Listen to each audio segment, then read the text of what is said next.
PST या JEST जे ॿिन्ही candidates यानी ॿिन्ही पोर्शन वारे दोस्तनि खे मां ॿुधाईंदो हलां त जंहिं सब्जेक्ट खे असां मज़ाक़ पे सम्झो या जंहिं सब्जेक्ट खे असां आसान पे सम्झो उहो ई सब्जेक्ट असांखे ॾुखियो पइजी वियो। त उहो सब्जेक्ट आहे असांजी पंहिंजी मदर टंग सिंधी, जेका काफ़ी दोस्तनि जी कमज़ोर हुई या जंहिंखे असां इग्नोर पे कयो या असां जंहिंखे दरगुज़र पे कयो त हिन खे असां कॾहिं वेंदासीं, ही सिंधी आहे।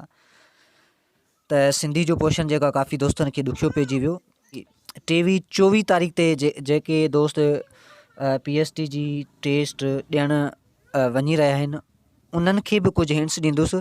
इन टेस्ट मां ई उन्हनि खे सिखण जे लाइ घणो कुझु मिली सघे थो। त दोस्तो ॾिसो, हिते सिंधी में आहे, आऊं बरसाति आहियां, मूंखे मींहुं बारिश ऐं वसकारो बि चवंदा आहिनि। आऊं कॾहिं बि वसी सघां थी, सावण जी मुंद में ख़ासि वसंदी आहियां, मूंखे माण्हू अलाह जी रहमत चवंदा आहिनि। आसमान ते कारा ककर ॾिसो त सम्झो आऊं अचण वारी आहियां। ॿियो माण्हू पखी जीत जानवर वण ॿूटा मूंखे सारींदा आहिनि। मुंहिंजे वसण सां धरती मां क़िस्मे क़िस्मे गाह ॿूटा फुटी निकिरंदा आहिनि। मुंहिंजे वसण खां पोइ धरतीअ मां वणंदड़ सुरहाण ईंदो आहे। त दोस्तो इहा हिकिड़ी इबारत आहे। मूं पहिरीं मुंहिंजे काफ़ी वीडियोज़ मां दोस्तनि खे ईअं ई चयो हो त जेके लैंग्विस्टिक जेके ॿ पोर्शन आहिनि, यानी हिकिड़ो सिंधी आहे ऐं ॿियो इंग्लिश आहे, उन्हनि जो तव्हांखे हिकिड़ो टैक्स मिलंदो ऐं उन टैक्स मां ई तव्हांखे सुवालनि जा जवाब ॾियणा पवंदा। त ओड़ी तरीक़े सां ॾिसो, साॻी PST या JST जा ॿई पोर्शन्स जेके आया उन्हनि में इन्हनि हिकिड़ो टैक्स ॾिनो। त दोस्तो इन टैक्स खे असां पढ़ियोसीं। इहो बरसाति आहे, बरसाति पाणी ॻाल्हाए पई ऐं बरसाति पंहिंजे बारे में कुझु ॿुधाए पई। त सुवाल नंबर पहिरियों आहे, हीअ इबारत कहिड़ी सिनफ़ सां वास्तो रखे थी? लोक कथा, आत्म कथा, ॿी जेका आहे ॾंद कथा, टियों जीवन कथा। त लोक कथा जेका हूंदी आहे दोस्तो, उहो हूंदो आहे जंहिंमें ॿारनि जूं कहाणियूं हूंदियूं आहिनि। आत्म कथा जेका हूंदी आहे उन में को पंहिंजे ई बारे में को ॿुधाए। ॾंद कथा यानी जेका कूड़ी ॻाल्हि या पाण बादशाही या राणी परी जी का ॻाल्हि। जीवन कथा यानी कंहिंजी जीवन, कंहिंजी ज़िंदगी जे बारे में। त दोस्तो ही बरसाति पाण ॻाल्हाए पई ऐं हिन जो जेको करेक्ट ऑप्शन आहे उहो आहे C, इहा आहे आत्म कथा।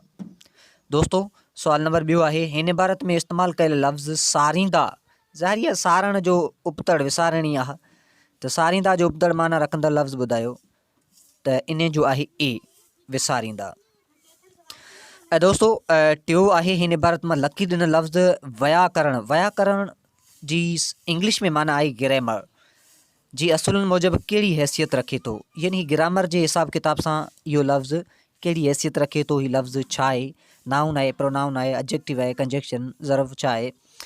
त दोस्तो इहो सुवाल नंबर 3 जो जेको करेक्ट ऑप्शन आहे इहो आहे D, यानी ही फ़ाइल आहे, जेको सम्झो, सम्झणु। दोस्तो सुवाल नंबर 4 आहे, छा आहे? हिन इबारत में लफ़्ज़ फुटी कहिड़े मक़सद लाइ इस्तेमालु थियल आहे? फुटणु यानी पैदा थियणु, ठीकु आहे। अच्छा दोस्तो सुवाल नंबर 5 आहे, हिन इबारत जो मरकज़ी ख़्यालु कहिड़ो आहे? यानी मेन ॻाल्हि, मेन आइडिया जेको इंग्लिश में पाण चऊं। त 5 जो करेक्ट ऑप्शन आहे बरसाति जी कहाणी, यानी बरसाति पंहिंजी कहाणी ॿुधाए पई। अच्छा, हेठिनल शाइरी पढ़ी सुवाल नंबर 6 खां 10 जा मुनासिब जवाब ॾियो। ॿारो अची मिड़ो हिकु माॻ, ॻायूं चइनि मुंदनि जो राॻ, हिकिड़े तन मां आहे बहार, हीअ मुंद आहे वाह जा ॿार। वण टिण ॾिसजनि था सभु सुहिणा, बाग़ लॻनि था मन खे मोहिणा, गुल फुल बाग़नि मंझि टिणनि, पखी बि मिठड़ियूं ॿोलियूं कनि, वञे बहार त अचे ऊन्हारो, डोल उन्हे जो आहे न्यारो। त हिन शाइरी पढ़ी इन जा सुवालनि जा जवाब ॾियणा आहिनि। सुवाल नंबर 6 आहे, हिन शाइरी में इस्तेमालु थियल लफ़्ज़ मोहणा जो हम माना यानी सैनोनियम पाण जंहिंखे चऊं। त मोहणा सुवाल नंबर 6 इन जो करेक्ट ऑप्शन आहे C, यानी मुतासिर कंदड़, ठीकु आहे। सुवाल नंबर 7 आहे, ही सिटूं शाइरी जी कहिड़ी सिनफ़ सां वास्तो रखनि थियूं? यानी ही छा आहे? राग आहे, नज़म आहे, काफ़ी आहे, वाई आहे। ही नज़म आहे।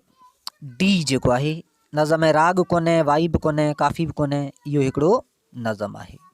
ऐं हिन शाइरी जो मरकज़ी ख़्यालु ॿुधायो, यानी साॻी शाइरी जेको आहे इन जो मरकज़ी ख़्यालु छा आहे, यानी मूं तव्हांखे पहिरीं ॻाल्हि कई त मेन आइडिया छा आहे या इन में मेन जेको ज़िक्र जेको आहे उहो छाजो आहे।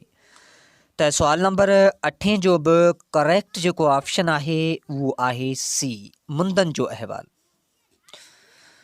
सुवाल नंबर 9 आहे लफ़्ज़ नमून जो हम माना लफ़्ज़ शाइरी जे हिननि सिटनि में ॻोल्हियो। त 9 जो जेको आहे उहो आहे बी, यानी डॉल, नमूनो यानी डॉल। सुवाल नंबर 2 आहे हिन शाइरी में लकीर ॾिनल लफ़्ज़ जो उबतड़ मतिलबु रखंदड़ लफ़्ज़ ॿुधायो, जो आहे करेक्ट ऑप्शन आहे आम। सुवाल नंबर 11 खां 20 जा मुनासिब ॾियो, जवाबु ॾियो। फगण छाखे चइबो आहे, हिंदी साल जो 12हों महीनो। 12 में चए थो हेठिनल फ़िक्रनि जा इस्लाह चूंडियो। इस्लाह मुंहिंजे ख़्याल सां छाखे चइबो आहे, ईडियम्स जेके चऊं पाण, ठीकु आहे, ऑप्शन आहे डी। 13 आहे हेठिनल जुमिलनि मां हरफ़ निदा खे ज़ाहिर कंदड़ जुमिले जी चूंड करियो। त दोस्तो 13 जो आहे करेक्ट ऑप्शन बी, अहमद अच त ॻोठ हलूं, ठीकु आहे। अच्छा, उन खां पोइ 14 में आहे हेठिन मां दुरुस्त जवाबु, हेठिन मां दुरुस्त जुमिले जी चूंड करियो, भाई डी, महिनत सां कामयाबी मिलंदी आहे। हेठिनल जुमिले मां फ़ाइल चूंडियो। 15 फ़ाइल यानी फ़ाइल, फ़ाइल दोस्तो चइबो आहे सब्जेक्ट खे जेको जुमिले में कमु कंदड़ हुजे। काफ़ी दोस्त फ़ाइल ऐं फ़ाइल में मुंझी पवंदा आहिनि। फ़ाइल फ़ानूस आइन लैम ऐं फेल ऑफ फा आइन लाम, फ़ाइल, फ़ाइल चइबो आहे सब्जेक्ट खे जुमिले में कमु कंदड़। त इहो त ज़ाहिर आहे सी थींदो, अहमद। अच्छा, उन खां पोइ 16 बि हिन इदारे जो बानी केरु आहे, 16 बि सी आहे, बुनियादु विझंदड़, बानी लफ़्ज़ जी माना, ठीकु आहे, यानी बुनियादु विझंदड़। 17 आहे अहिड़ा जुमिला जिन मां फ़ाइल, फ़ाइल सब्जेक्ट ऐं मफ़ूल ॿई ज़ाहिर हुजनि, तिन खे छा चइबो आहे, यानी अहिड़ो जुमिलो जंहिंमें सब्जेक्ट ऐं ऑब्जेक्ट ॿई ज़ाहिर हुजनि त हुनखे छा चइबो आहे। त इन जो करेक्ट ऑप्शन आहे बी, फ़ाइल मुतहदी। दोस्तो 18 आहे ॿोली जो नंढे में नंढो एको कहिड़ो आहे, ज़ाहिरी आहे, इहो तव्हांखे ख़बर हूंदी त इहो छा आहे, अखर। अच्छा, हिकु जुमिले में घटि में घटि केतिरा लफ़्ज़ थी सघनि था, हिकु लफ़्ज़ बि थी सघे थो। मिसाल तौरु लफ़्ज़ आहे छा, हिकिड़ो कंप्लीट जुमिलो बि आहे। केॾांहुं पाण ॻाल्हाईंदा आहियूं, माना केॾांहुं यानी केॾांहुं थो वञी, किथे यानी किथे आई। त उणी जो करेक्ट ऑप्शन आहे हिकु, यानी हिकु लफ़्ज़ बि हिकु जुमिले जी हैसियत रखी सघे थो। त 20 जो करेक्ट ऑप्शन आहे 18। त असांजी सिंधी ॿोली में टोटल बिना नुक़्तनि वारा जेके अखर आहिनि उहे आहिनि 18। त दोस्तो इहो सिंधी जो पोर्शन। हाणे मिलूं था पाण साइंस जीके मैथमेटिक जे कंहिं ॿिए पोर्शन में। मूंखे उमेदु आहे त तव्हांखे सिंधीअ जो ही वीडियो सुठो लॻो हूंदो ऐं सिंधीअ जे हिन पेपर सां गॾु तव्हांखे ईंदड़ PST जो जेको पेपर आहे उन जे हवाले सां काफ़ी अंदाज़ो थी चुको हूंदो। त दोस्तो उमेदु आहे त तव्हांखे वीडियो सुठी लॻी हूंदी ऐं उन जे लाइ तव्हां चैनल खे सब्सक्राइब लाज़मी कजो, वीडियो खे लाइक कजो, कमेंट कजो ऐं पंहिंजे दोस्तनि सां शेयर कजो। Thank U. मिलूं था कंहिं ॿी वीडियो में, तेसिताईं इजाज़त, अल्लाह।